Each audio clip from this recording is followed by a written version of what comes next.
औकात मकरूहा कौन से और कितने हैं? औकात मकरूहा 3 हैं जिनमें किसी भी किस्म की नमाज पढ़ना जायज़ नहीं है, चाहे अदा हो या कज़ा हो, फ़र्ज़ हो, वाजिब हो, कोई भी नमाज इन औकात में नहीं पढ़ सकते। सबसे पहला जो वक्त है वो है सूरज तुलुए आफ्ताब से यानी सूरज निकलने से 15-20 मिनट बाद तक का जो वक्त है,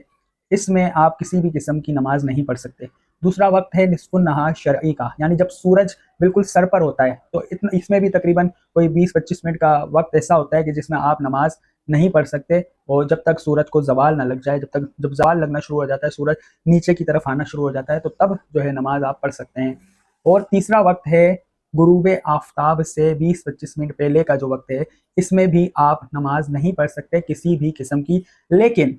लेकिन अगर किसी ने उस दिन की असर की नमाज अभी तक नहीं पढ़ी, यहाँ तक कि वो मकरू वक्त दाखिल हो चुका, तो उसके लिए ये है कि वो असर की नमाज उस दिन की पढ़ सकता है, इसके अलावा कोई भी नमाज नहीं पढ़ सकते। लेकिन अगर कोई जानबूझकर इतनी देर करता है असर की नमाज में कि मकरू वक्त आ जाता है, तो ये जायज़ नहीं है, इतनी देर नहीं करनी चाहिए, इससे पहले पहले ही असर की नमाज अदा कर लेनी चाहिए। और अगर कोई इन मकरू औकात में तिलावत करना चाहे तो वो कर सकता है, उसमें कोई हर्ज नहीं है, सिर्फ नमाज की मुमानियत है।